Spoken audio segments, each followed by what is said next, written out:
السلام عليكم، ازيكم عاملين ايه واخباركم ايه؟ يا رب تكونوا دايما بخير. النهارده انا جايلكم في فيديو جديد من فيديوهات رمضان. هعمل معاكم فانوس بخافض اللسان، وكل اللي انا هحتاج خافض لسان. والخافض اللسان بيجي عشان في ناس سالتني بيتجاب يا اما من الصيدليه يا اما من في محلات المستلزمات الطبيه بتبيع الحاجات الطبيه، بتبقى ارخص كتير عشان بتتباع بسعر الجمله. هنبدا مع بعض. هجيب خافض لسان، 2 من خافض اللسان اللي عندي، وهاجي هنا هون هقيس تقريبا تلت وتلتين بالشكل ده كده، تمام. وهبدا هرسم الخط اللي عندي اللي فوق اللي هو هنا ده بالشكل ده كده، وهبدا ان انا اقص. بكل سهوله بتقص بسهوله جدا بالشكل ده كده. النص والنص هعمل ايه؟ هقسم الخافض بالنص بالظبط، وهبدا هجيب برضه هعمل نفس الحركه اللي انا عملتها، اقسم بالنص وهجيب الخافض واحطه وارسم من هنا ومن هنا، وهبدا برضه اقص المنظر اللي عندي كده. انا بعد ما قصيت الحاجه بالشكل ده، اللي انا هحتاجه بقى هحتاج كام واحده؟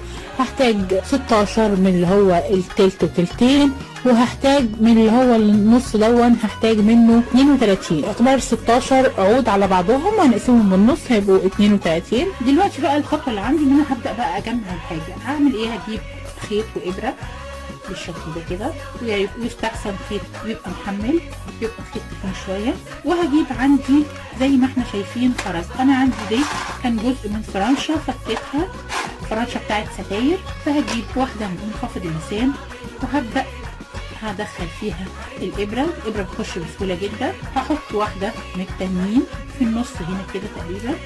هعمل ايه دلوقتي؟ هجيب خرز، بس هحاول اجيب خرز كبير شويه. طبعا انا ما عنديش خرز كبير فهتصرف باللي عندي، يعني انا مش ما بتقيدش. فهجيب عندي الورده دي مثلا كده وهاجي كده وهعملها بقت بالشكل ده. هجيب واحده من خافض اللسان الكبير، يعني بحط واحده كبيره وواحده صغيره، وهحط واحده من اللي هي النص. هاجي هنا هجيب واحده من دي، بس انا حابه ان انا اعملهم يعني في ظهر بعض عكس بعض. هجيب واحده من دي وهكمل بقى كله بنفس الطريقه. هحط واحده من الكبيره اللي هي تلت وتلتين، بنحس ان هما بيكملوا بعض. شايفين؟ لما اكملها للاخر هتبين ان شاء الله.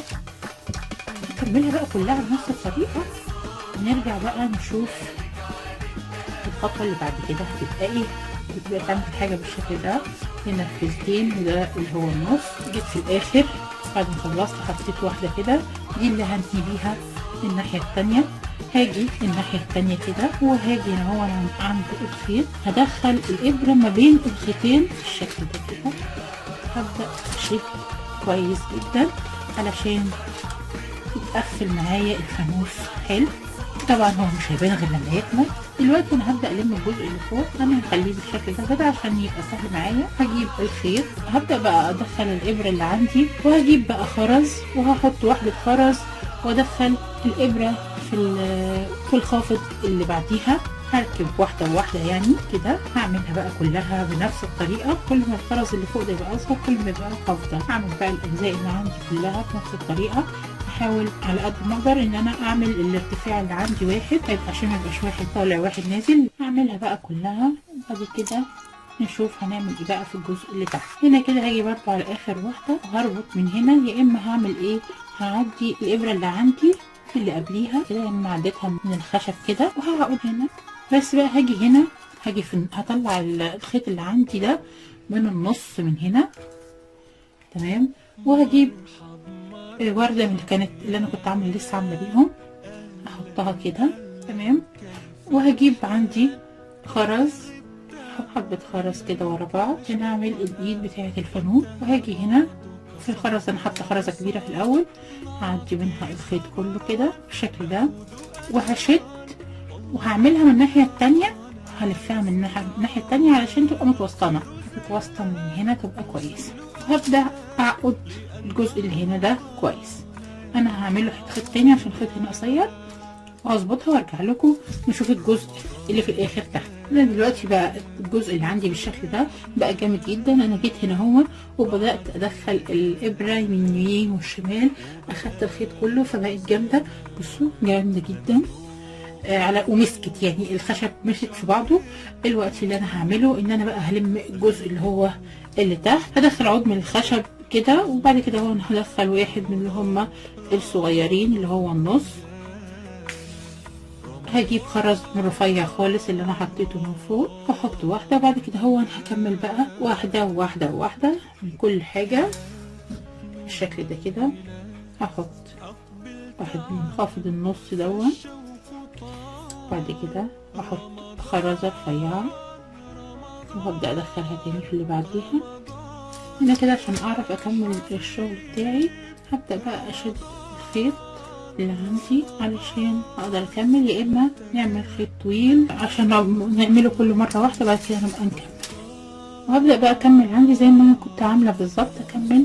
انا جيت هنا برضو في الاخر وجيت رحت معديه ابره بتاعتي من الخشب من الناحيه دي وبعدتها اهي، وهبدا برضو هقعد كده واقص الخيط، مش هيبقى فاضل عندي غير الجزء اللي تحت بس. هجيب بقى الخرز اللي عندي وهبدا احطه تحت، بس انا هحط اتنينات جنب بعض كده، يعني انا هاجي كده هبدا من هنا وهدخل الخيط اللي عندي الابره اللي عندي كده، وهبدا احط فيها خرزتين مش خرزه واحده، وهاجي على بعديها احاول وانا بعمل اوحد المسافه، الارتفاع اللي هنا يبقى زي اللي هنا عشان تبقى شكلها كويس.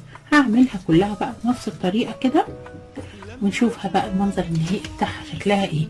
برضو هجيب خرزتين احطهم واجي على اللي بعديها، برضو هاجي هنا مع اخر حاجه وهدخلها عديها من الخشبه الناحيه التانية، عديها من كمان من خرز من هنا اهو عشان اما اربط واعقد تبقى جامده بالشكل ده. انا هنا في حاجه هعملها لان انا حابه منظر الجزء اللي تحت ده اكتر من ده، فانا هسيبكم شويه هغير دون، هركب بداله خرز ونرجع نشوفه المنظر النهائي بتاعه بقى ايه.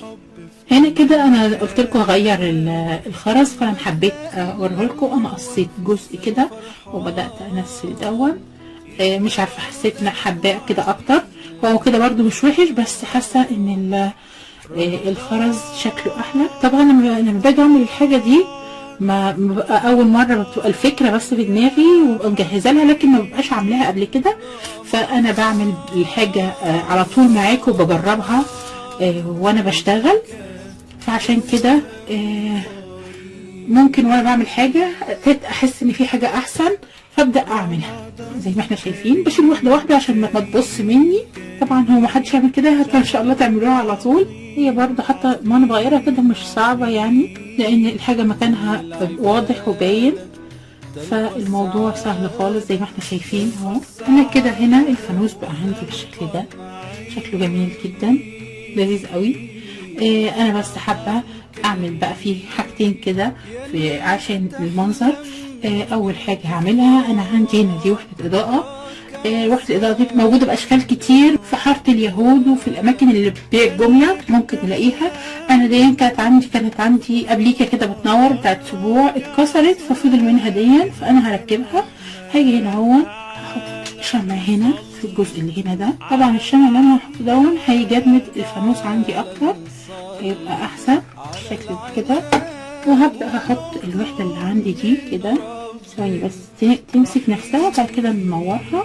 انا بس حابه ازود حاجات خفيفه كده. انا هجيب الورد اللي احنا لسه شايلينه وهبدا هنا هو في الجزء ده هحطه، حاسه ان هيبقى شكله احلى كتير. هحط شمع في الجناب هنا عشان تمسك، هبدا احط الورده اللي عندي. كمان انا حابه احط فوق هنا بقى احط على الورده نفسها. هنا كده بقى عندي الفانوس بالشكل ده زي ما احنا شايفين. انا لما غيرت الخرز شكله بقى جميل جدا، وزي ما احنا شايفين حطيت له كمان اضاءه كده. انا عندي الفانوس بينور، انا قلت اوريه لكم بس في الضلمه عشان يبان اهو. شكله جميل جدا وينفع على فكره، ينفع مشروع كويس جدا جدا برضو. شكل الفانوس شكله جميل وخفيف ومفيهوش حاجه وخشب، فالخشب قيم. الخرز بيتجاب بالكيلو، في خرز بالكيلو، الموضوع مش صعب خالص، ينفع مشروع مربح جدا جدا زي ما احنا شايفين شكله رائع.